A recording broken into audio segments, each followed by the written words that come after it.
continuar hoy con el estudio de la primera carta a los tesalonicenses. Y vamos a ir ahora al último capítulo de la carta, el capítulo 5, es donde hoy vamos a meditar. Este capítulo es interesante, tiene muchas instrucciones.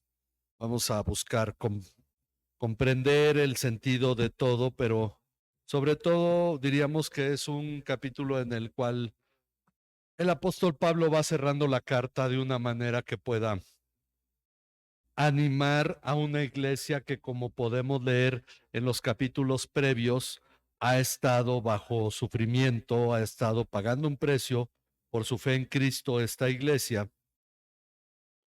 Y lo hemos llamado una esperanza, no, es el de la semana pasada, una vida ejemplar. Estamos ante el tiempo en que esta iglesia es llamada a tener una forma de vida ejemplar y vamos a ver por qué razón. Empieza diciendo: ahora bien, hermanos, con respecto a los tiempos y a las épocas, no tienen necesidad de que se les escriba nada, pues ustedes mismos saben perfectamente que el día del Señor vendrá así como un ladrón en la noche, que cuando estén diciendo paz y seguridad, entonces la destrucción vendrá sobre ellos repentinamente, como dolores de parto a una mujer que está encinta, y no escaparán. Bien, lo que está diciendo el pasaje y la forma en que Pablo empieza señalándolo, después de haber hablado la última parte del capítulo 4 sobre el hecho de que cuando Cristo vuelva, los muertos resucitarán y estaremos con Cristo, aquellos que son de Cristo, estaremos con Él por la eternidad, y aclaramos, Pablo se enfoca en los cristianos que murieron, pero Jesús dice que en la resurrección todos resucitarán, unos para vida eterna y otros para vergüenza eterna.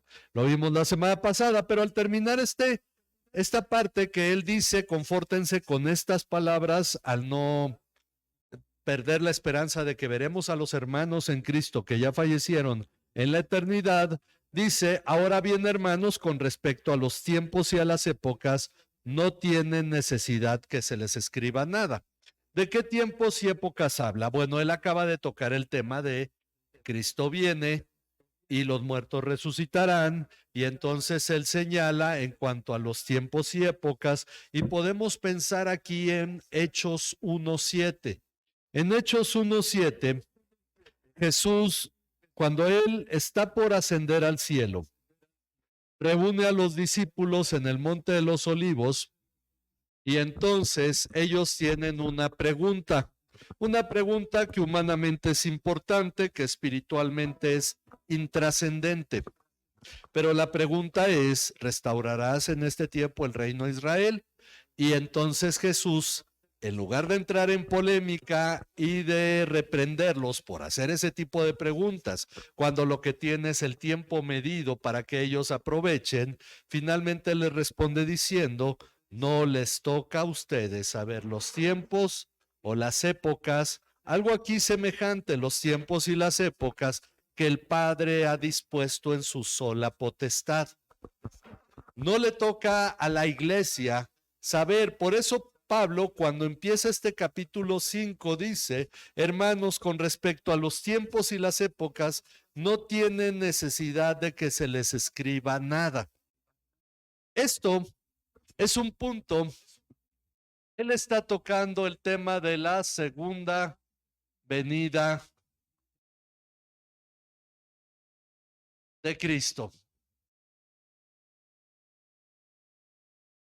Hay una enorme muestra de falta de fe o de incredulidad en personas. De cuando en cuando aparece quien dice: ya sé qué día viene Cristo. Ya lo deduje en la palabra. El mismo Dios que dijo que no nos toca saber los tiempos ni las épocas, ¿va a meter en la Biblia algunas claves para que lo estemos investigando? No, porque es lo menos importante. ¿Cuándo viene? No sabemos, lo que es importante es que sabemos que viene. Ese es el punto. Ahora, Pablo lo vuelve a explicar, aunque van a seguir surgiendo charlatanes que van a seguir diciendo, ya sé en qué fecha viene Cristo. Dice él, pues ustedes mismos saben perfectamente que el día del Señor vendrá, así como un ladrón en la noche. ¿Cómo viene un ladrón en la noche? Sin previo aviso. Uno no se va a acostar y dice, ay, como que se ve como que hoy va a haber un ladrón.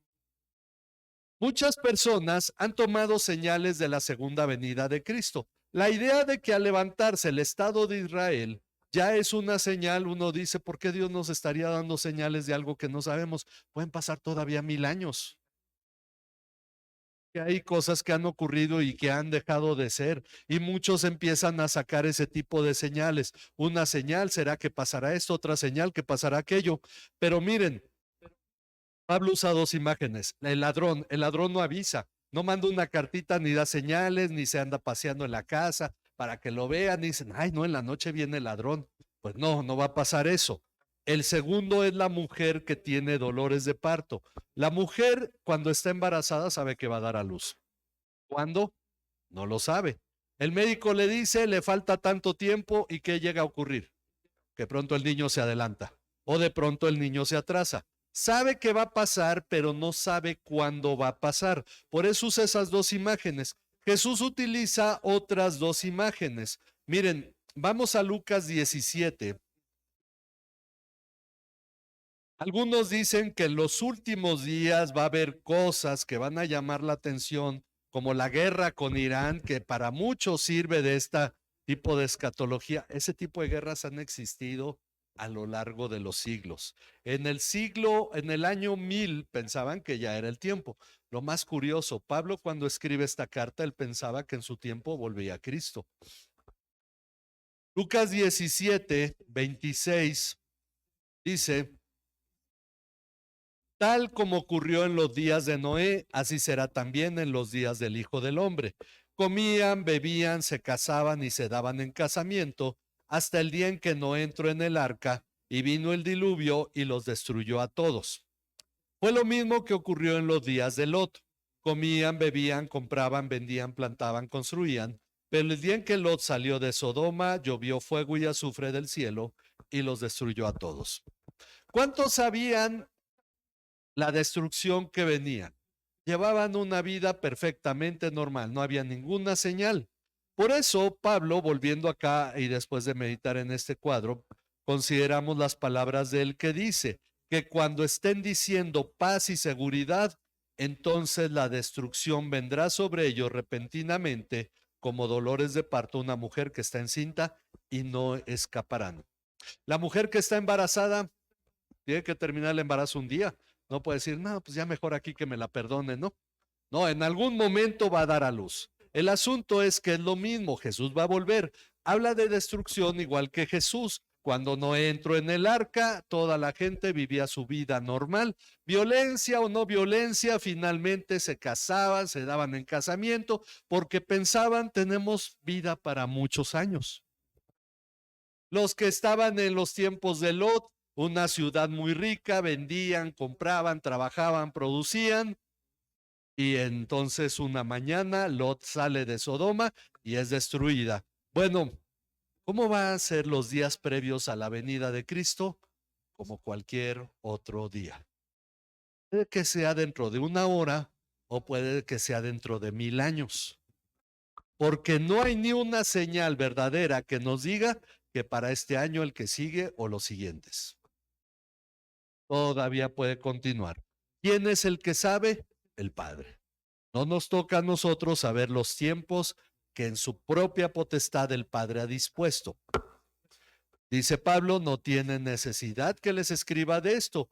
Pedro mismo también lo dice, segunda de Pedro 3:10. Cuando él está hablando también por su parte de la segunda venida de Cristo, segunda de Pedro 3:10, él dice, en primera de Juan, segunda de Pedro 3:10. Algunos, Pedro va tocando el tema que dicen, ya pasó mucho tiempo y Cristo no ha vuelto. Fíjense, para ese tiempo ya había muchos diciendo que no iba a venir y han pasado todavía 1900 años más. Dice él, pero el día del Señor vendrá como ladrón, en el cual los cielos pasarán con gran estruendo y los elementos serán destruidos con fuego intenso, y la tierra y las obras que hay en ella serán quemadas. Puesto que todas estas cosas han de ser destruidas de esta manera, ¿qué clase de personas no deben ser ustedes en santa conducta y piedad? Esperando y apresurando la venida del día de Dios, en el cual los cielos serán destruidos por fuego y los elementos se fundirán con intenso calor. Pero según su promesa, nosotros esperamos nuevos cielos y nueva tierra en los cuales mora la justicia. Esto es para alentarnos, animarnos, motivarnos. No sabemos cuándo, pero Jesús va a volver. Las cosas, se puede decir ahorita, están mal, están feas, pero ya hubo 2 guerras mundiales, las cosas estaban feas. Muchos pensaron que Hitler era el anticristo y empezaron a especular. Pero, y yo recuerdo, yo leí ese libro cuando la primera guerra del Golfo, la que hizo Bush padre, salió por ahí un libro que decía que Saddam Hussein era el anticristo, y por alguna razón lo adquirí, no me acuerdo cómo llegó a mí, pero lo leí. Y todas las señales que indicaban que Saddam Hussein era el anticristo. Bueno, esto va a continuar. Va a continuar todavía y la gente va a seguir porque a la gente le gusta ese amarillismo, ese sensacionalismo, sentir el miedo de que se va a poner bien feo todo. Bueno, aquí en México, ¿qué ha pasado sobre eso? Tuvo más trágico el domingo pasado, fue el pasado, el antepasado. El pasado, ¿verdad? O sea, se puso más feo el asunto y uno dice, pero la verdad es que, gracias a Dios, estamos en paz. Tenemos una gran bendición nosotros de parte de Dios. Bueno, vendrá, pero no sabemos cuándo. Ahora, Pablo ha tocado en cada capítulo de esta carta, volviendo a 1 Tesalonicenses, si ustedes se dan cuenta, al terminar el capítulo 1 dice, y esperar de los cielos a su Hijo, al cual resucitó de entre los muertos, es decir, a Jesús, quien nos libra de la ira venidera. De una manera suave toca el tema de la segunda venida de Cristo. En el capítulo 2, en el versículo 19 dice, porque ¿quién es nuestra esperanza o gozo o corona de gloria? ¿No lo son ustedes en la presencia de nuestro Señor Jesús en su venida? Y nuevamente toca el tema de la segunda venida. Capítulo 3, versículo 13. A fin de que Él afirme sus corazones irreprensibles en santidad delante de nuestro Dios y Padre en la venida de nuestro Señor Jesús con todos sus santos. Nuevamente habla de la segunda venida de Cristo. Capítulo 4 al final. Este ya es un tema más amplio. Versículo 16, pues el Señor mismo descenderá del cielo con voz de mando, con voz de arcángel, con la trompeta de Dios, y los muertos en Cristo se levantarán primero. Y continúa el pasaje que ya hemos estudiado, que ya conocido por muchos. El asunto es que ahora está ampliando este tema de la segunda venida de Cristo. Pero hay algo importante. La segunda venida de Cristo y el siguiente tema que trata es nuestra situación. Cristo va a volver. ¿Nos emociona o nos desanima? ¿Cuál es nuestra posición al hablar de la segunda venida de Cristo? En las palabras del apóstol dice, pero ustedes, hermanos, no están en tinieblas para que el día los sorprenda como ladrón. Es decir, viene Cristo, ¿cuándo? Cuando no sabemos, pero ese día tú no serás sorprendido, porque tú no estás en tinieblas.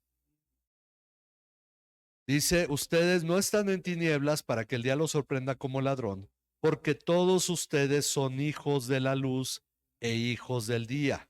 No somos de la noche ni de las tinieblas. Una de las cosas importantes que hay que entender como cristianos es que existe la luz y existen las tinieblas, que también es un sinónimo de obscuridad. Ok. Pedro, en 1 de Pedro 2:9 dice, somos linaje escogido, real sacerdocio, nación santa, pueblo adquirido por Dios para que anunciemos las virtudes de quién. De las tinieblas a la luz. Nosotros entendemos esta obra que Dios hace al darnos el nuevo nacimiento, que nos llama de las tinieblas a su luz. Y esta es una de las formas en que la palabra se refiere, hace referencia a nuestra salvación. En Colosenses, déjenme ver porque hay pasajes que se me confunden de pronto. Colosenses capítulo 1, dice versículo 13. Alguien que lo lea, Colosenses 1:13.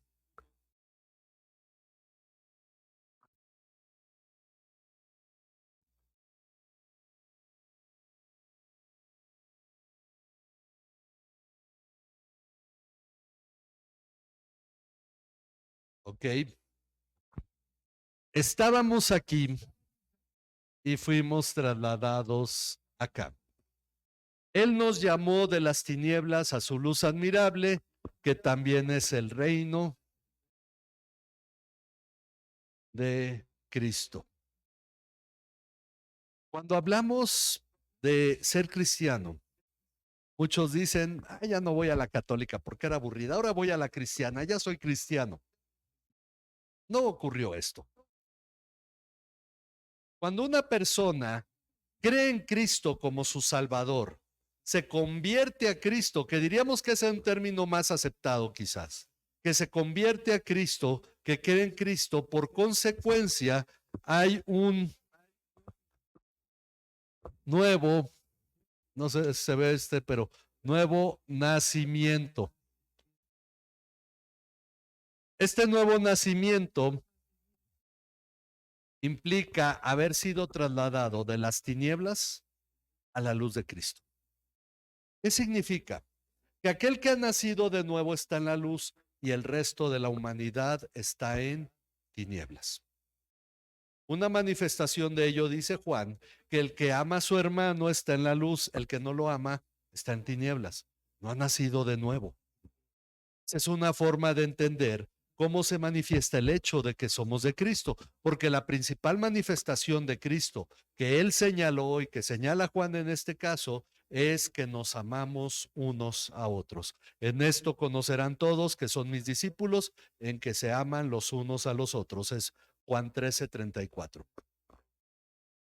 Nosotros, dice Pablo, esto no nos va a sorprender cuando Cristo vuelva, porque no somos de las tinieblas, somos de la luz. Y por esa razón, no somos de la noche ni de las tinieblas. Entonces hay algo. Por consecuencia, si nuestra situación es que somos de la luz, entonces nos va a dar una larga lista de cómo deberíamos vivir. Por eso llamamos esta conferencia una vida ejemplar. ¿Cómo vivir como cristiano? Ok, entonces lo primero que dice, versículo 6. Por tanto, no durmamos como los demás. No tiene que ver con el culto. Alguien me decía hace poco que fue una iglesia que tenía unas sillas bien ricas y le dijo ¿quién fue quien nos dijo? Que tenía unas sillas bien cómodas. Ay, esas también sabrosas para que uno se duerma en el mensaje, ¿no? Bueno, pero no durmamos como los demás. ¿Qué significa no durmamos como los demás? Si no estemos alerta y seamos sobrios. Ok. Vamos a verlo a la luz de Efesios 5:14. Efesios 5:14, alguien que lo lea. Efesios 5:14.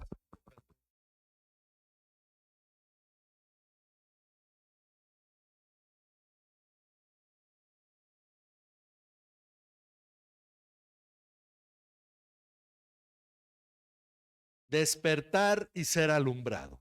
Despiértate tú que duermes y levántate de entre los muertos. Una de las formas de señalar el que dormimos, recuerden que Jesús cuando dijo, nuestro amigo Lázaro duerme, los discípulos dijeron, pues va a sanar. Entonces él les aclara, Lázaro se murió y lo vamos a resucitar. Entonces, a partir de ahí los cristianos, para hacer referencia a la muerte de un cristiano, decían que uno dormía en Cristo. Bueno, en este caso, el que duerme no es un cristiano que ha fallecido, sino aquel que está en muerte espiritual. Levántate de entre los muertos. No durmamos significa que no podemos vivir una vida indiferente a este evento. Cristo va a volver. Yo debería de estar preparándome para la eternidad. Miren, la diferencia entre creer en la existencia de alguien y creer en ese alguien se ejemplifica de una manera muy sencilla. Uno dice, ¿tú crees en tu vecino? Bueno, yo creo en mi vecino, está al lado, sé que existe. Pero el vecino entra un día y dice, vecino, que cree hay una bomba aquí al lado, vámonos. Y uno dice, sí, te creo. Y me quedo donde estoy. ¿Estoy creyendo? Pero si lo primero que hago es salir corriendo, yo creo en su existencia, pero mis acciones determinarán si yo le creo a él en lo que está diciendo. Mucha gente cree en la existencia de Dios, pero esa gente, muy poca, se está preparando para la segunda venida de Cristo, para estar en la eternidad.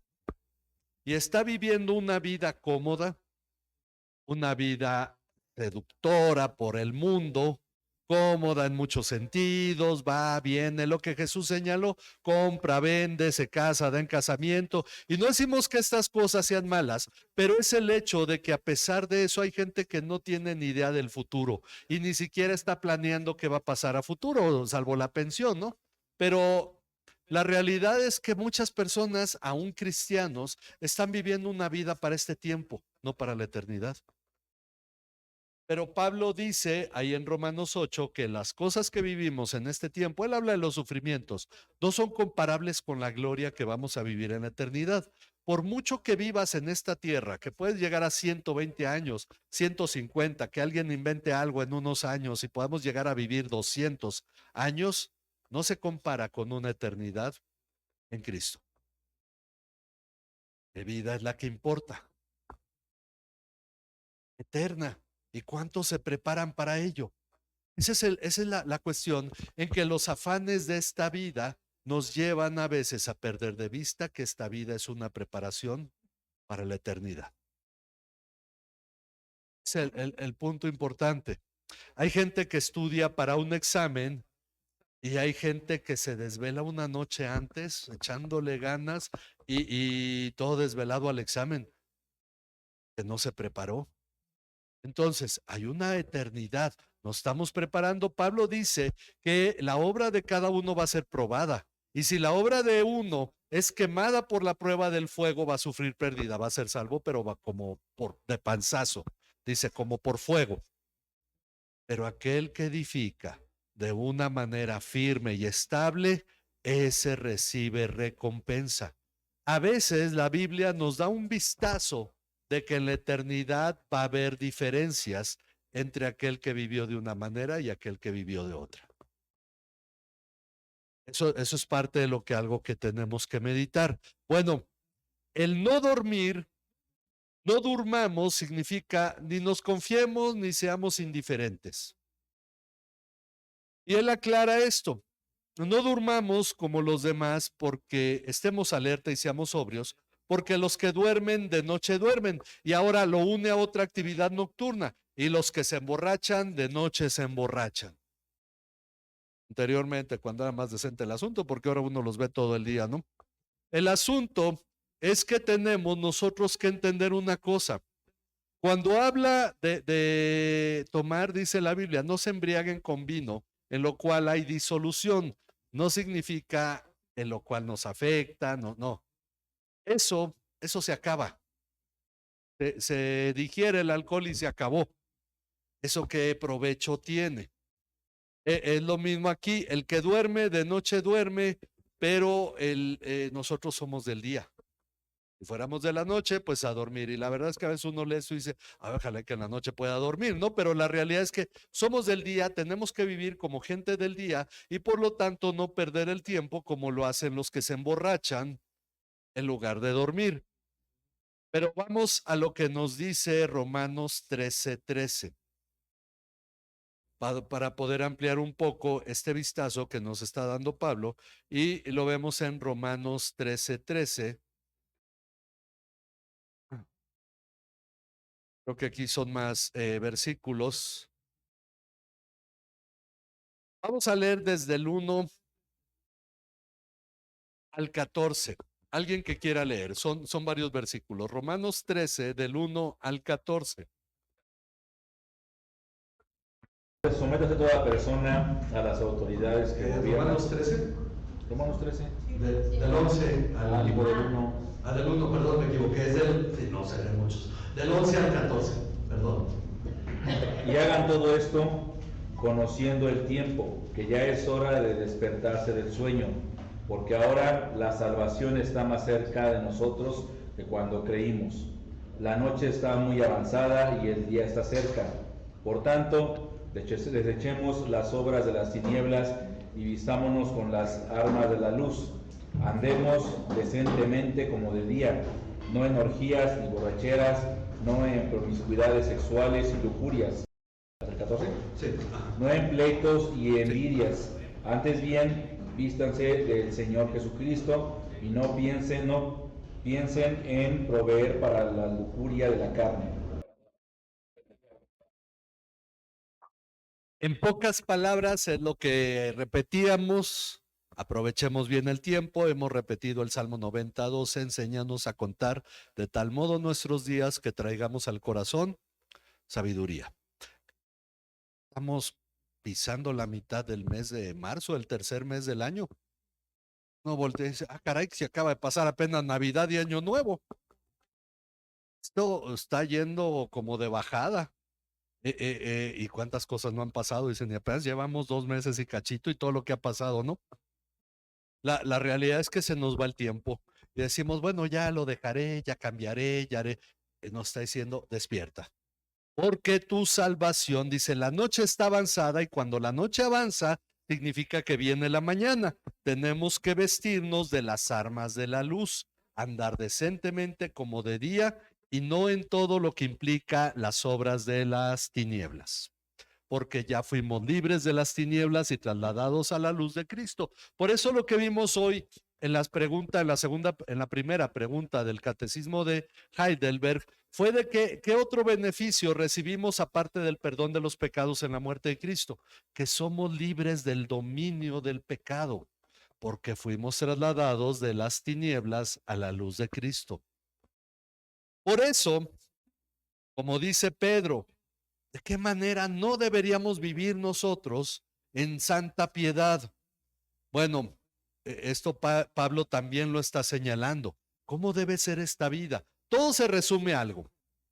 Las cosas que tiene que hacer un cristiano están relacionadas con el reino de Cristo, con la luz de Cristo y no con las obras de las tinieblas. Pero lo vamos a seguir viendo. Ok, el versículo 8, vuelvo a 1 Tesalonicenses 5, el 8. Pero puesto que nosotros somos del día, seamos sobrios. ¿Qué significa sobrio? Sobrio generalmente se aplica a alguien que se embriaga, pero el asunto es lo opuesto. Sobrio es aquello opuesto a los excesos, porque el emborracharse es un exceso de alcohol, pero hay otros tipos de excesos. Cuando una arquitectura de un edificio se ve sobria, es lo opuesto al estilo ese churriguresco que trae adornitos de todo, ¿no? El gótico y todo ese tipo de edificios que antes tenían adornos, y el sobrio no tiene excesos. La sobriedad es la falta de excesos. Cuando nos dice Pedro, 1 Pedro 5:8, que nos dice, velen y sean sobrios, ¿por qué? Porque su adversario el diablo anda como león rugiente buscando a quien devorar. El asunto es que el diablo es real. Tal vez no es el autor de tanto lo que la iglesia a veces le atribuye, porque a veces la iglesia le atribuye sus propias decisiones personales al diablo y le echa la culpa a él, porque lo mismo hizo Eva el día que le echó la culpa de que la engañó y por eso comió del árbol, pero Adán ya le había echado la culpa a Eva y nadie se hacía responsable de sus propias decisiones. Pero es cierto que el diablo existe y que anda buscando a quien devorar, y a veces vivimos como si el diablo no existiera. Por eso nos dice, seamos sobrios, no te metas en excesos. Son las mismas palabras de Pablo cuando él dice en primera a los Corintios, todo me es permitido, mas no dejaré que nada me domine. Es decir, hay cosas que no son malas, pero a veces nos dominan. Por eso en Hebreos 12, 1 al 3 dice que corramos con paciencia y nos despojemos de todo peso, incluido el pecado, porque no solo el pecado es peso. Hay cosas que no son pecado, pero son excesos, son peso que nos evita correr con paciencia esta carrera. Hoy en día, ¿qué podemos decir que nos domina? Lo que hagamos en el celular. Y puede que no sea pecado, uno dice, bueno, es que no hago nada malo, pero uno no se da cuenta. Meterse a una red social pueden pasar hasta 2 horas sin que uno se dé cuenta. Y se va el tiempo. Seamos sobrios, habiéndonos puesto, y aquí nos recuerda, este pasaje lo vimos hace unos domingos, cuando nos habla de la coraza de la fe, nos habla del amor y nos habla de la esperanza.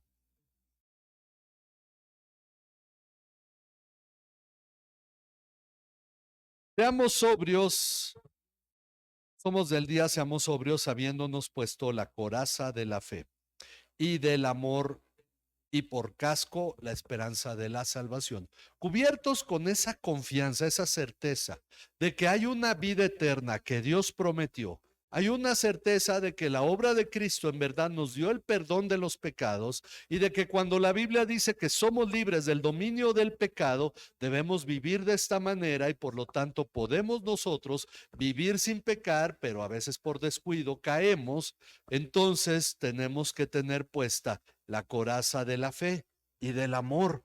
Un aspecto que Pablo ha resaltado en esta carta es el amor que los tesalonicenses tienen hacia él y tienen entre ellos, al igual que las iglesias de Berea y de Filipos, las iglesias de Macedonia, que tenían amor hacia los hermanos. Y además el casco de la esperanza de la salvación. Soy salvo. No se nota nuestra salvación ahorita como tal, pero el día que estemos delante de Cristo, esa salvación va a resplandecer. Cuando en lugar de que te diga, apártate de mí, maldito de mi Padre, te diga, ven, bendito de mi Padre, al reino preparado para ti. Y esto es cuando la salvación se va a manifestar, y tenemos que tener la esperanza de escuchar de Jesús decir, bien hecho, buen siervo fiel, sobre poco has sido fiel. Esa es la cuestión de la esperanza. Cuando planteamos esto, muchos lo traducen solo para lo terrenal, es para lo que les alcanza. Bueno, Dios nos va a dar de comer hoy. Sí, está bien, y eso es importante. Y mi trabajo no va a faltar porque Dios me lo va a dar. Sí, también es importante. Y vivimos esta vida dando estos pasos en lo terrenal, pero la principal esperanza y fe y amor está en lo eterno. Cuando uno mira hacia lo eterno, nota cómo la vida aquí en la tierra es más apacible. Vamos a estar bien. Que si Dios nos va a llevar a la eternidad, ¿qué cosa no nos brindará aquí en la tierra que sea requerido para que podamos estar allá y vivir de la manera correcta? Porque precisamente por eso dice, porque no nos ha destinado Dios para ira, sino para obtener salvación por medio de nuestro Señor Jesucristo. Dios no nos ha destinado para desatar sobre nosotros su ira eterna. Cuando hablan de esto, algunos la limitan solo a la gran tribulación, que finalmente es la vida aquí en la tierra. Pero algunos hablan de un periodo de mucho dolor, sufrimiento, interpretando esto a la luz de Mateo 24.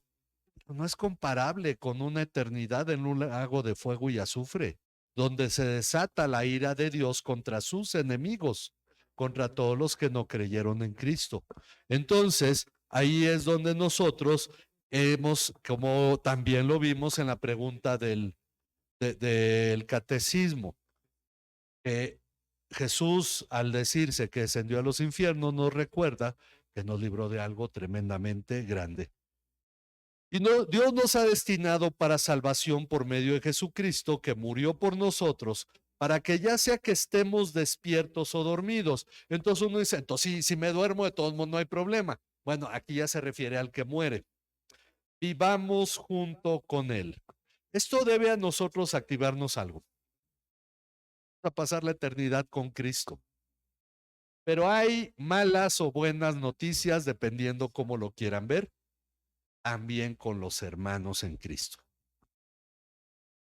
Uno no va a tener su cielo personal, ¿no? Por ahí le dicen a los bautistas que en algún momento afirmaban que eran los únicos que se salvaban, que va a haber un cielo con doble espejo, ¿no? Para que nomás se vean ellos y no vean a los que están del otro lado, que son los demás cristianos, ¿no? Pero la realidad es que tenemos la esperanza de que vamos a vivir junto con Cristo en la eternidad. Entonces habríamos de conocerle mejor. Deberíamos de saber qué cosas, porque el único examen para el que vale la pena estudiar, por ponerlo de esta manera, es el juicio delante de Cristo. Y si alguien no tiene fe de que viene ese juicio, la verdad es que debería de preguntarse si en verdad es salvo. En verdad, todo aquel que cree en Cristo como Salvador cree que hay un juicio. Ahora, el juicio puede ser para dos cosas: para castigo, pero también para premio. Los jueces en las competencias sí ponen puntos en contra y todo, pero ¿qué es lo que hacen? Premiar al que se destacó mejor en su disciplina. Así es que esto para nosotros deben ser buenas noticias. Por eso dice, no te va a sorprender ese día porque tú no eres de las tinieblas, eres de la luz. Y por eso debemos confortarnos los unos a los otros y edificarnos el uno al otro. Y qué cosa tan interesante, porque animarnos todo lo podemos hacer. Nos dice, hay que animarnos, confortarnos unos a otros, como dice ahí en Hebreos 10, motivarnos al amor y a las buenas obras. No dejar de congregarnos, pero también aquí nos dice que además de exhortarnos o de confortarnos unos a otros, debemos edificarnos unos a otros. Hay una parte que tristemente en muchas iglesias está escasa, una enseñanza, un área. Uno va a la iglesia a ser edificado, pero también para edificar. La meta final de toda iglesia es que cada uno de los que la componen desarrolle un ministerio en la medida que Dios le ha dado capacidad para ello. Y ese ministerio va a edificar a los demás, a la vez que esa persona es edificada por los ministerios de los demás. Pero muchos ven la iglesia no como algo a que pertenecer, sino un lugar a donde asistir. Yo voy a la iglesia, pero no soy parte de ella. Eso tristemente es la situación de muchos cristianos. No se trata de ir a la iglesia, sino de pertenecer a ella y ser edificado y ser edificador. Confórtense unos a otros, anímense unos a otros, lo dijo al final del capítulo 4 en el 18, por tanto, confórtense unos a otros con estas palabras, lo dice ahora nuevamente, por tanto, confórtense los unos a los otros, pero aquí agrega, y edifíquense los unos a los otros tal como lo están haciendo. No es solo ir, ser parte de la edificación de la vida de los demás, ser parte de este crecimiento de los demás hermanos, que puedan ver en nosotros a Cristo y escuchar de nosotros una palabra que les lleve a crecer en Cristo, o poder ver en nosotros una acción que ellos requieren para que ellos sean motivados a crecer en Cristo o sean edificados por la acción misma. Y esto es algo que no debemos nosotros de olvidar. La función de la iglesia es edificar. ¿Cuántos cristianos? Muchos dicen, ¿a qué vas a la iglesia? A alabar a Dios. ¿Cuántos dirían, ¿a qué vas a la iglesia? A edificar a mis hermanos. Sería el pensamiento correcto, aparte de alabar a Dios. Ahora, porque la pregunta es, ¿qué es lo que alaba a Dios? Que yo ame a mis hermanos y les edifique. Porque lo hago porque amo a Dios. Esa es una manifestación de nuestro amor a Dios. Y por esa razón él empieza a señalar algunas cosas para la edificación que tenemos nosotros que tener claro. Les rogamos, hermanos, que reconozcan a los que con diligencia trabajan entre ustedes. Nadie hace una obra para ser reconocido, no si la hace correctamente.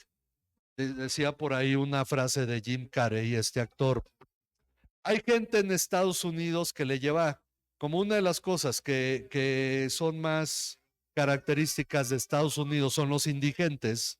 Hay gente que le lleva comida y ropa a los indigentes y se toma la selfie.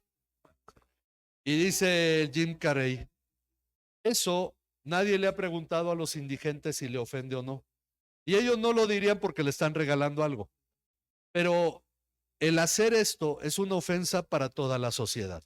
Porque hay gente que hace las cosas para ser reconocido. Ahora, un verdadero cristiano no haría lo que haga para edificar a otros por ser reconocido, pero la iglesia tiene una tarea.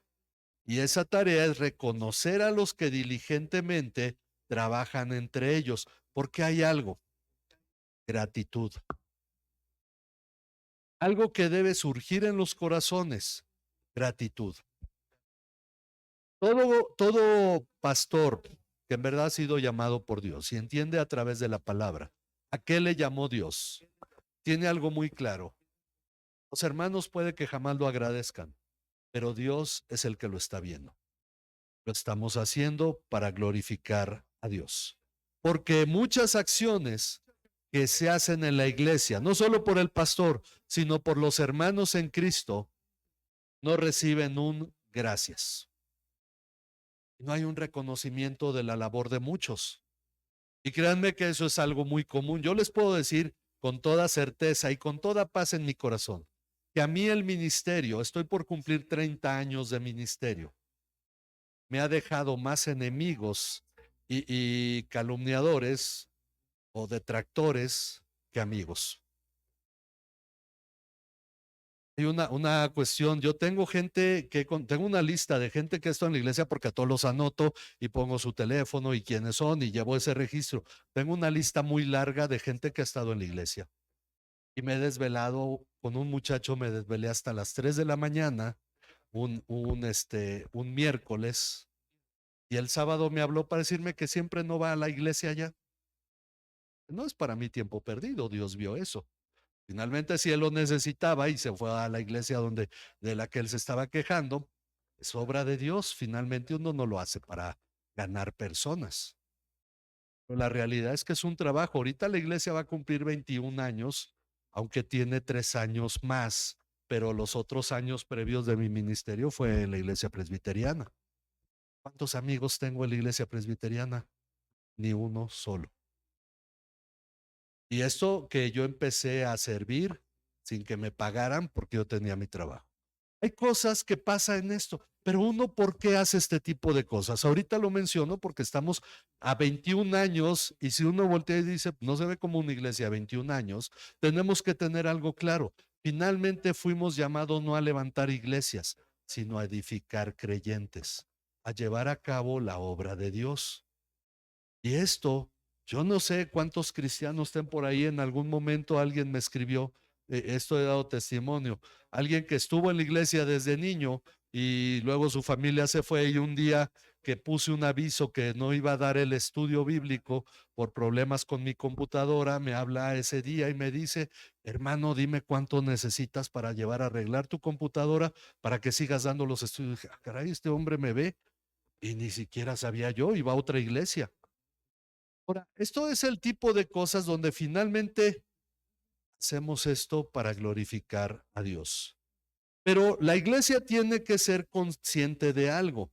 Dice, reconozcan a los que con diligencia trabajan entre ustedes y los dirigen en el Señor y los instruyen. ¿Por qué dice a los que trabajan con diligencia? Porque es cierto que hay gente que hace las cosas en la iglesia para ser vistos. Decía un pastor, un día que yo puse un proyecto en una iglesia, me invitó un pastor, me dijo, platícale aquí a la iglesia, en el culto prediqué, les hablé del proyecto y un hombre agarró su chequera, se puso a escribir, se puso de pie y en ese momento cortó el cheque de tal modo que todos lo vieran, vino al púlpito y le puso el cheque ayer en Estados Unidos con más de $5,000. Y el pastor, y se fue. Se sentó. Cuando terminó el culto y el hombre ya se había ido, este pastor le dijo al pastor de la iglesia, oiga, yo no quiero cobrar ese cheque, porque ese cheque, aunque es mucho dinero, se dio a mostrarse delante de todos. Me tocó un pastor que en algún momento un evangelista hablaba de lo que él necesitaba para su ministerio. Éramos como 10 pastores. Entonces, una de las cosas que él necesitaba era un celular. Un hermano agarró su celular, lo apagó, le sacó el chip y le dijo, ten pastor. Y otro pastor, antes de que lo agarrara, agarró el celular y dijo, yo estaba presente, así se debe dar cosas nuevas que quién sabe. Y ese cuate no dio nada. Es solamente para mostrarse y presumir delante de los demás. Y alguien le dijo, oye hermano, silencio, porque tú no estás dando nada. Ahí se empezó el debate, ¿no? Pero bien sabroso. Este es el punto. Porque un reconocimiento es un gracias. Ese es el punto. Un gracias es un reconocimiento y dice, y que los tengan en muy alta estima con amor por causa de su trabajo. En una iglesia donde Pablo batalló mucho fue la iglesia de Corinto. Él ahí hasta le daba miedo porque decía, estuve entre ustedes con temor y temblor, pero ¿quién les llevó el evangelio? Yo se los llevé. Dice, aunque ustedes pudieran tener muchos apoyos en su vida espiritual, al único que tienen como padre que les llevó el evangelio soy yo. Y él no era reconocido porque en la segunda carta en 2 ocasiones se disculpa porque tiene que decir cosas para ejemplificar que en verdad él ha trabajado por esa iglesia, que aunque dicen, Pablo, ese no sirve para nada porque por carta es muy duro, pero ya que viene aquí su presencia es bien débil. Y entonces él dice, discúlpenme en que me gloríe, pero es necesario hacerlo y les empieza a explicar lo que él ha hecho. Y por esa razón tiene que haber este reconocimiento que le dice a la iglesia de Tesalónica. Dice, y que tengan en muy alta estima con amor por causa de su trabajo. Esa es una de las cosas importantes, manifestar ese amor por quienes son edificados. Ese es un punto donde el edificar no es para reconocimiento, pero quien es edificado, como se lo dice a los Gálatas, Gálatas capítulo 6, versículo 6. Alguien que lo lea, Gálatas 6:6.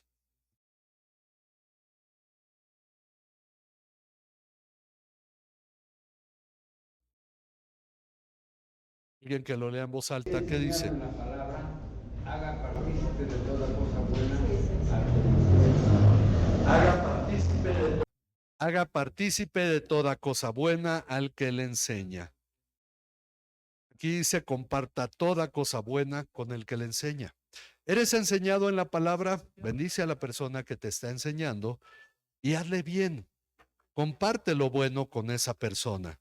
Esta es una de las cosas que se tenía que enseñar en la iglesia para entender que finalmente era parte de la edificación y en esto tiene que haber una correspondencia.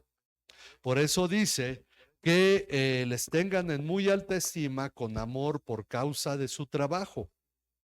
Yo recuerdo en las iglesias donde yo crecí desde niño, había hombres, de pronto uno veía un viejito, yo me acuerdo del hermano Eckerman, era un viejito de más de 90 años, lo llevaban con bastón y todo, un enorme respeto a un hombre que fundó iglesias en la Ciudad de México.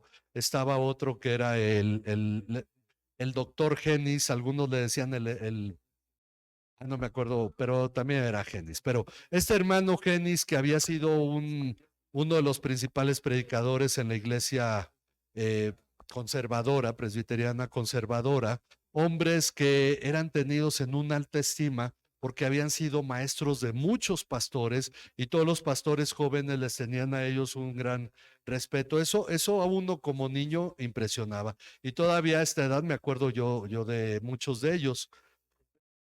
Esto es una parte de esta situación de entender que hay hombres y mujeres que fueron de muy alta estima. A mí quien me compartió el evangelio en la iglesia bautista fue la hermana Alba Lee de Picos, muy conocida en Tampico, muy conocida en toda la iglesia bautista en la República. Y ella fue la que me compartió a mí el evangelio siendo niño, digo, no fue personalmente, pero en la escuela dominical a todos los niños nos compartió cuando yo creí en Cristo, un mes de junio del 77, tenía yo 10 años, entonces 78, y esto nos habla de cómo nosotros finalmente debemos tener claro que hay gente trabajando por el evangelio y reconocer que muchos de los niños que están ahorita tomando clase un día pueden llegar a ser de los que son reconocidos en ello. Y por eso dice, vivan en paz los unos con los otros. En otra parte dice, en cuanto de ustedes dependa, vivan en paz con los demás. Vivir en paz es uno de los aspectos que ya hablamos la semana pasada. ¿Cuál debe ser nuestra ambición en esta vida? Vivir una vida tranquila, apacible. Esa debe ser la meta. Más que vivir teniendo muchas cosas y ya compré esto, aquello y ya tengo este puesto, tengo aquella situación, etcétera, es vivir una vida apacible. Es decir, ser transformado en medio de una vida en paz. Puede parecer aburrido, sin emociones tan grandes, pero la verdad es que una vida en paz es un gran regalo de Dios para el creyente. Porque lo que más aprecia un cristiano y debe apreciar es vivir en paz. ¿Por qué debemos orar por las autoridades? ¿Para que se conviertan? No nos dice eso. Para que nuestro país sea el mejor del mundo, porque en Estados Unidos ha habido mucha confusión con ese tipo de cosas. Ellos ven finalmente todo lo que su gobierno hace como si fuera la mano misma de Dios. Pero ¿para qué nos dice que debemos orar por las autoridades? Para que vivamos quieta, reposadamente, en toda dignidad y honor. Ese es el punto. Entonces oremos por nuestras autoridades para que vivamos en paz. Que México sigue siendo tercermundista, qué bendición. Subdesarrollado, lo que sea, pero una vida en paz se aprecia más. Es una parte muy importante en nuestra visión como cristianos. ¿Qué gobierno es el que esté? Finalmente, no importa el partido político, porque todos han dado resultados muy semejantes en algo que Dios nos ha seguido bendiciendo: vivir en paz.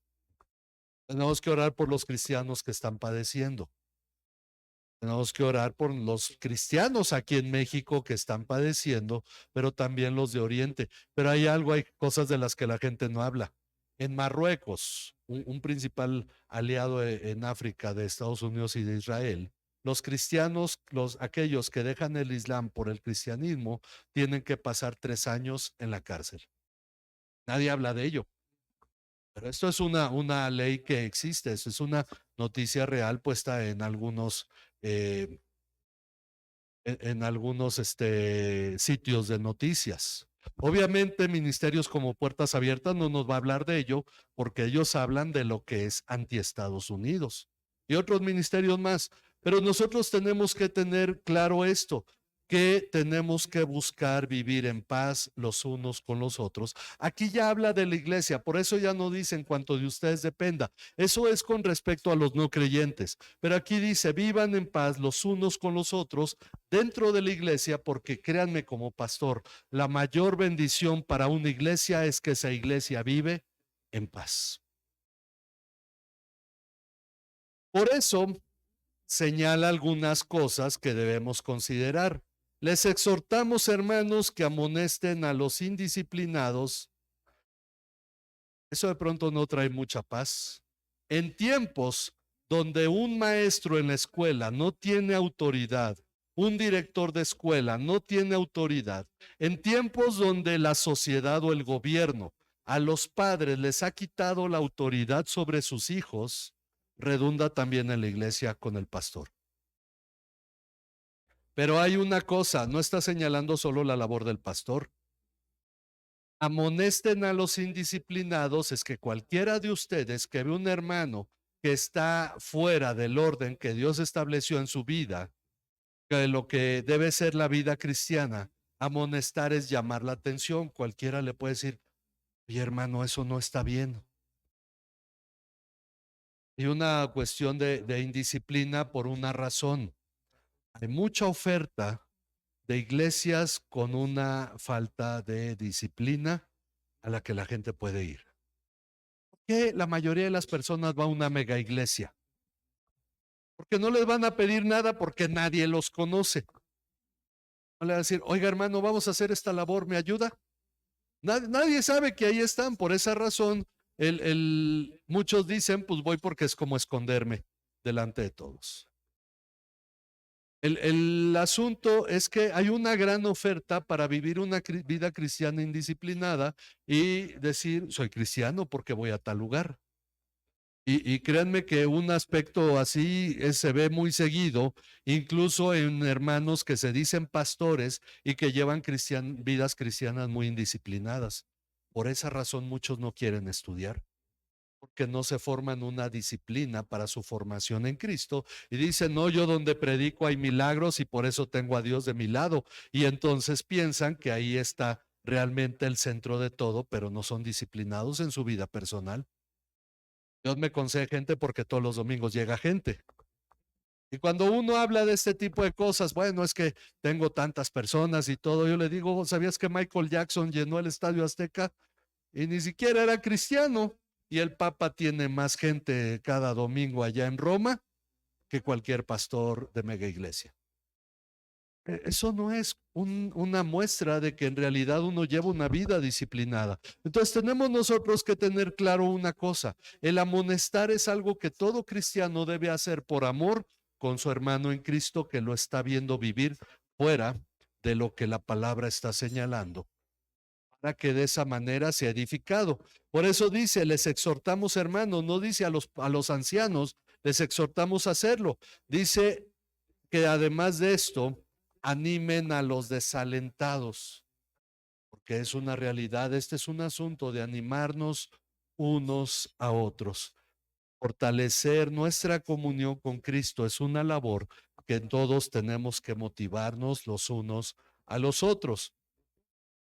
Sostengan a los débiles, como le dice a los romanos, reciban al hermano que es débil, pero no para andar discutiendo, porque discutir cualquiera lo puede hacer. Hermano, pues es que no vine a la iglesia porque me fui a la villa y ya, pum, le empiezan a tupir, ¿no? Y el pobre hermano que es débil en la fe y que todavía no cambia costumbres y cosas. Entonces, ¿qué hay que hacer? Hay que animar al desalentado y hay que sostener a los débiles, pero además de todo esto hay que ser pacientes con todos. Pacientes. Un cambio no va a venir de la noche a la mañana. Algunos se darán, pero no todos. Un hermano puede estar creciendo poco a poco. Recuerden una cosa, una planta de maíz en 3 meses ya cumplió su vida, pero un árbol que nos puede dar un triplay grueso y grande, tarda 90 años. Es decir, mientras más tiempo, las cosas grandes requieren más tiempo. Y miren, hay una muestra de esto. Cuando Belén nació, un día platicando con Fanny y Uciel, le dijimos, un día la vamos a ver corriendo aquí, ¿verdad? Gracias a Dios no anda corriendo, pero ya anda aquí caminando. Al rato la vamos a ver corriendo. ¿Cuánto tiempo ha llevado? Bueno, espérense a que un día la vean aquí predicando. Hay cosas que tenemos nosotros que tener claro en nuestra visión. Porque muchos de los niños de ahora y de los adolescentes los vimos cuando nacieron aquí en la iglesia. Hay diáconos. Esto es algo que nosotros debemos tener claro. Hay que ser pacientes. Estamos edificando. Por eso dice, ¿Dónde están los pacientes? Déjenme, no me desespero para encontrarlo. Versículo 15. Miren que ninguno devuelva a otro mal por mal, sino que procuren siempre lo bueno los unos para con los otros y para con todos. En el mundo dicen, el que pega primero pega dos veces. Así es que de que te dé, tú dale. Ya no solo es devuélvele mal, sino lánzate tú primero. Lo vimos hace poco, ¿no? Como creo que nos iban a atacar, los atacamos. Bueno, pero el asunto es que eso se piensa en las tinieblas. Si me hizo como me hizo, yo le voy a dar. Entonces, en una ocasión me acuerdo en la Alianza de Pastores que ocurrió algo que hubo un ministerio que no era de la Alianza, que habló en contra de algunos pastores que dirigían ahí. Entonces, estando en la reunión de la mesa directiva, decía el presidente, pues así como él nos dijo, nosotros vamos a hacer un comunicado en el periódico y vamos a tirarle también. Le digo, oye, espérame, pero nosotros no somos iguales, somos de Cristo y dice la palabra que no devolvamos mal por mal. Pues cómo estuvo dando lata todo el siguiente año para todo, decía, no digas mal por mal, no le hagas a este, y le ardió, ¿no? Al pastor. Sí, hablaron mal de él y le robaron gente de su iglesia y hubo cosas, pero ahí se manifiesta quién realmente es de Cristo. Y este es un asunto. No devuelvan a otros mal por mal, hay que ser pacientes, sino que procuren siempre lo bueno los unos para con los otros y para con ustedes. Y luego viene un pasaje del que hemos hablado y se lo saben de memoria, sobre todo los que vienen a la reunión de oración. Estén siempre, uno dice, espérame, pero si no siempre se puede estar gozoso. No todo es estar contento. Pero el gozo en medio de la tribulación es esa esperanza y esa fuerza que tenemos nosotros de decir, estoy bien a pesar de las cosas que ocurren. El gozo se completa con la paz en el corazón, con la esperanza, con el amor, con estas cosas que hemos visto. Fe, amor, esperanza, forman en el cristiano un gozo. Estén siempre gozosos y cuando uno confunde el cantar con el gozo, el cantar debe ser una manifestación de nuestro gozo, pero no es en sí la única manifestación del gozo. La oración debe tener gozo. El tiempo devocional debe tener gozo, la lectura de la palabra. Debemos gozarnos en todo. Nosotros finalmente somos de Cristo, hemos sido llamados de las tinieblas a la luz. Eso debe generar en nosotros un gozo porque no vamos a condenación eterna ni a la ira de Dios, sino a una eternidad con Cristo. Y por eso dice, estén siempre gozosos. Y luego dice, ahora, como no lleva acento, no se refiere al César, sino que es oren sin dejar de hacerlo. ¿Cómo oramos? En otras palabras, orar en todo tiempo. Hay momentos para estar orando.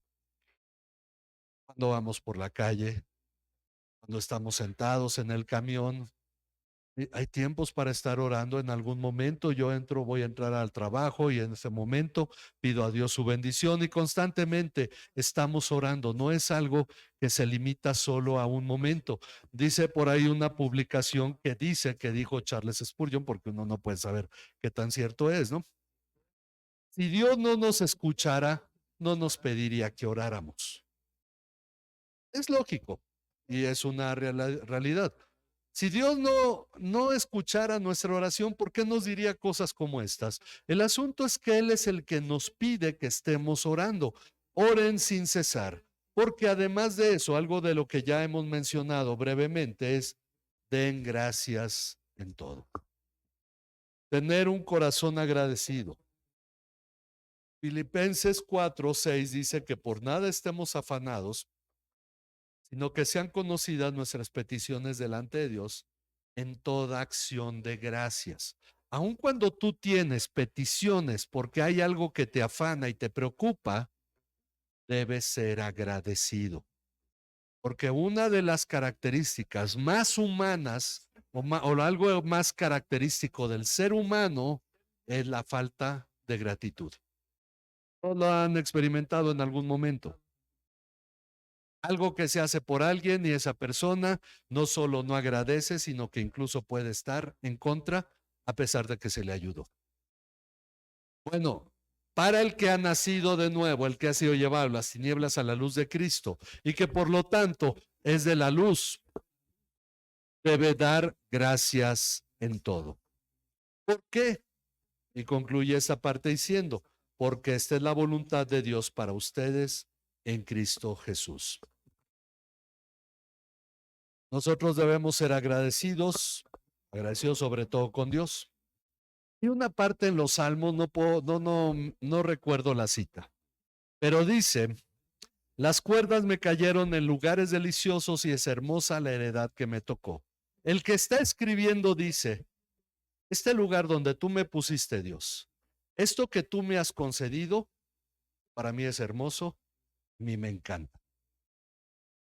Y puede que no haya sido un hijo de millonarios con muchas posesiones, pero la realidad es que podemos decir, la parte que Dios te dio en esta vida, ¿estás agradecido con ella?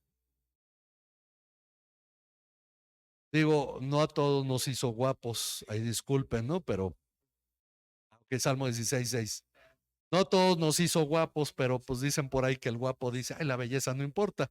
Y es cierto, ¿no? La belleza no importa. Pero la realidad es que todos tenemos algo que es una bendición de Dios. Y no digo lo de guapos porque desde la primaria alguien me dijo una vez, ay, tienes cara de sangrón. Yo dije, si le hablo me va a golpear. Y he vivido con eso toda mi vida. La cara que tengo, dicen la gente que es como de alguien muy desagradable. Bueno, pero la realidad es que yo digo, a pesar de todo esto que yo he dicho, créanme que hay algo, a mí me encanta el lugar donde Dios me llamó. Tenga o no amigos, haya crecido en esto, haya habido mucha gente en la iglesia o no, yo estoy agradecido con Dios en todo esto. Por eso es una motivación el preparar el mensaje cada domingo. Y de hecho estoy escribiendo un libro para conmemorar los 30 años de ministerio. Todavía me faltan 2 años, entonces, 3 años. Entonces, digo, porque no solo es hablar en este tiempo, es dejar un legado para otras generaciones sobre lo que Dios me ha permitido comprender de su palabra. Digo, eso aparte de todos los cursos de MINS que tengo que todavía terminar y los cursos que he escrito aquí para la iglesia. Es algo que me agrada. Porque en realidad desde que yo empecé a pastorear yo encontré una cuestión. No soy muy dado a buscar materiales de otras personas. Y sé que no todo pastor lo hace, pero algo que a mí me ha concedido Dios es este gusto por escribir materiales. Y he encontrado realmente bendición de Dios en ello. Ahora, pero yo creo que cada uno de ustedes puede analizar la parte donde Dios les colocó. ¿Pueden decir eso también? El dar gracias en todo, porque esa es la voluntad de Dios. Poder reconocer la familia en la que viví, el lugar donde nací, la escuela donde estudié, lo que Dios me permitió completar, el negocio, el trabajo, lo que yo tengo. ¿Verdad? Puedo decir que es bueno, que lo he disfrutado. ¿Cuántos van a llegar a la eternidad diciendo, gracias Dios por la vida que me diste, por las oportunidades que me diste? Porque quizás algunos lleguen diciendo, Dios, gracias porque ya finalmente me quitaste de ahí porque ya no aguantaba. Miren, los discípulos, los apóstoles, cuando fueron ante el Sanedrín y los azotaron, ¿cómo salieron de ahí? Gozosos por haber sido tenidos por dignos de sufrir por causa de Cristo. Hablamos la verdad y los judíos nos azotaron. Gracias a Dios, porque Dios dijo, estos van a sufrir por Cristo y ellos se sintieron esto como un honor de parte de Dios, que hayan sido azotados y aún más aquellos que dieron su vida por Cristo. Siempre hay algo que entender de la bondad y la bendición de Dios. Así es que tengamos claro, es Salmo 16:6. Si alguien quiere buscarlo, miren, búsquenlo todos y veamos esto porque yo creo que una de las partes más importantes en nuestra formación como cristianos es aprender a ser agradecidos y esto debe empezar por Dios. Salmo 16:6.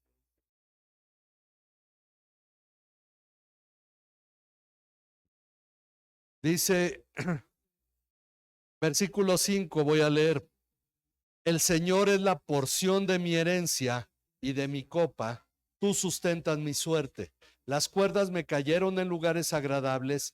En verdad es hermosa la herencia que me ha tocado. Hagan de esto una realidad en sus corazones, en sus vidas. ¿Quién es la porción de tu vida? El Señor. Una vez, hablando en algún momento sobre terrenos y herencias, y alguien me escribió un pasaje y decía, los levitas, los sacerdotes no reciben heredad porque el Señor es su herencia. Y me decía, si no tienes un terreno aquí en la tierra, tú tienes una herencia muy grande. No, aquí dice que el Señor es la porción de nuestra herencia. Muchos han recibido casas y terrenos, es un gran privilegio. Yo algo que veo tristemente es que mucha gente que ha recibido casas y terrenos como herencia, es decir, regalos, aquí en la comunidad, para empezar, construyen casas feas. Un cuarto, vámonos, pum, y ahí como salga. Como que ni siquiera hay un aprecio por algo que fue gratis y que para otras personas es algo por lo que hay que pagar y les cuesta trabajo. Y otros peleándose por tener más metros o hasta centímetros. ¿Dónde está la gratitud? Si fue algo por lo que ni trabajaste, es una bendición. Tenemos que tener nosotros claro que lo que Dios nos dio es una bendición. Por esa razón, el Señor es nuestra herencia. Confiemos esto, la vida cristiana que tú tienes es la herencia que Dios te ha dado. Seamos agradecidos con Dios. Termino con estas partes. Cuando dice, no apaguen al Espíritu, en Efesios 4:30 dice, no entristezcan al Espíritu. Dios te ha dado su Espíritu, ahí está en ti, pero tú puedes apagarlo o puedes entristecerlo. No en automático, el Espíritu te va a tomar como si fueras un robot y te va a hacer o te va a obligar a hacer la voluntad de Dios, sino que el Espíritu de Dios, en la medida que tú oras, si tú anhelas realmente cumplir la voluntad de Dios, el Espíritu va a estar obrando en tu santificación, pero tú puedes entristecerlo y puedes apagarlo. Como dice aquí, no apaguen al Espíritu. En Efesios dice, el cual Dios nos dio para la redención. Bueno, el estar siempre gozosos, el orar sin cesar, el dar gracias en todo, manifestación de la obra del Espíritu. Por eso lo que nos dice es que no lo apaguemos ni despreciemos las profecías. Y entonces aquí muchos dicen, porque a mí hace poco me dijeron, el Señor ha escuchado tu oración y te va a dar que ganes la lotería. La realidad es que Pablo tiene que hablar de no desprecien las profecías, algunos dicen, porque hay abusos en las profecías, pero nos detenemos aquí un momento a pensar. ¿De qué ha hablado en cada capítulo? Que hicimos hace rato una meditación.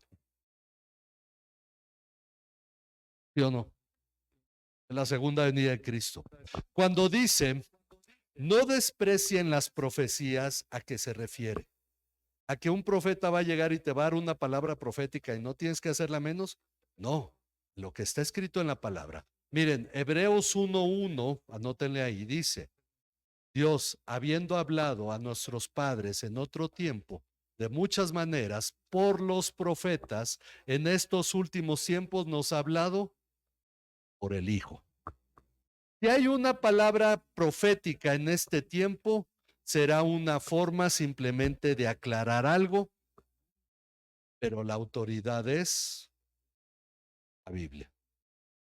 Dios nos ha hablado en estos últimos tiempos por medio del Hijo, y las profecías a las que se refiere es que Cristo viene como ladrón en la noche, que cuando estemos descuidados digan paz, en realidad puede ser que Cristo venga y todo se acabe. Y no despreciemos eso.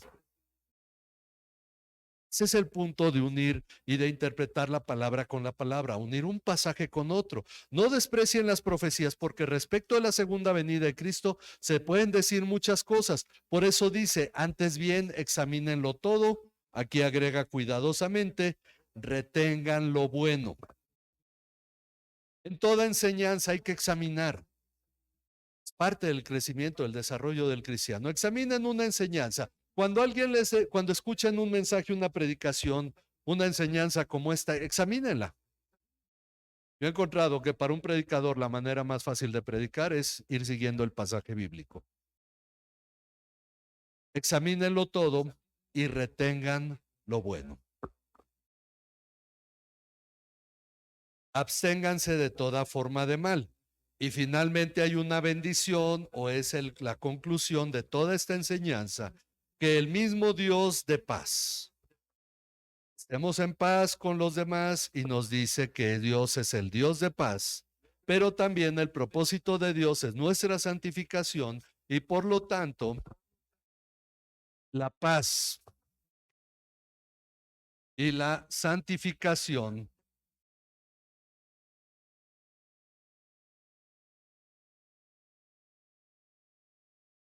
son fruto de la obra de Dios. El Dios de paz, para estar en paz con todos necesitamos la obra de Dios.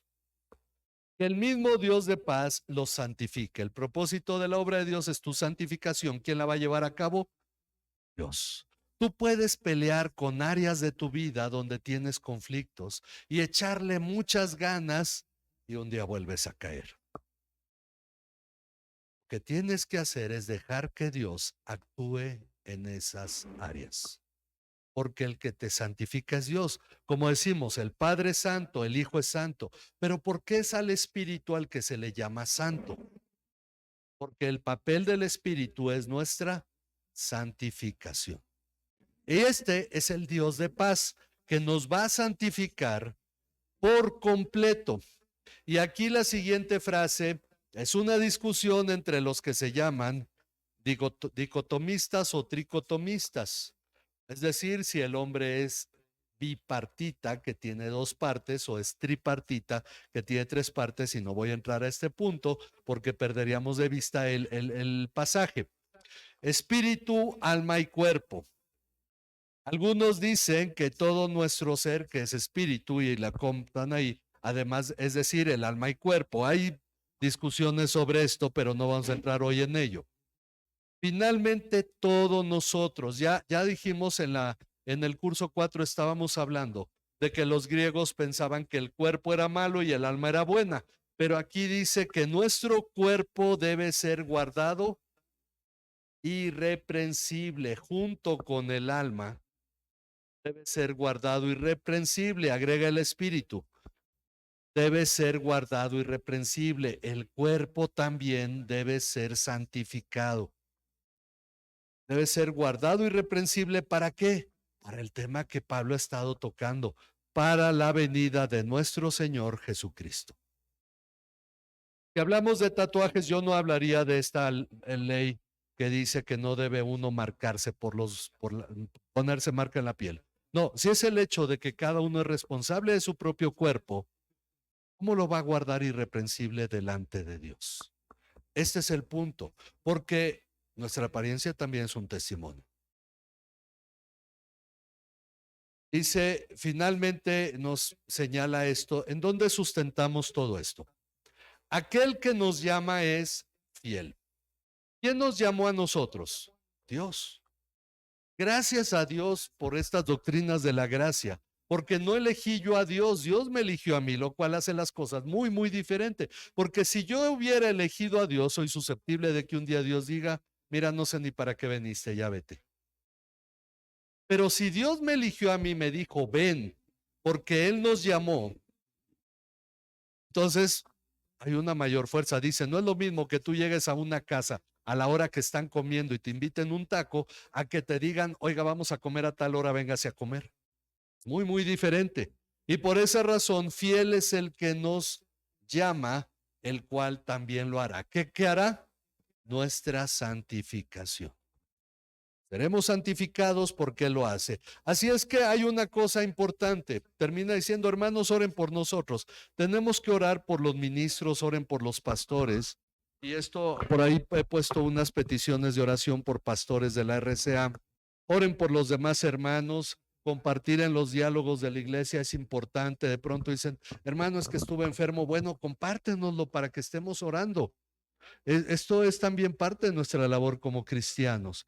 Por esa razón dice, saluden a todos los hermanos con beso santo, algo que Tertuliano dice era una costumbre en todas las iglesias, que incluso cuando alguien ayunaba se abstenía de ello y con eso se causaba el problema de que le mostraba a los demás que ayunaba.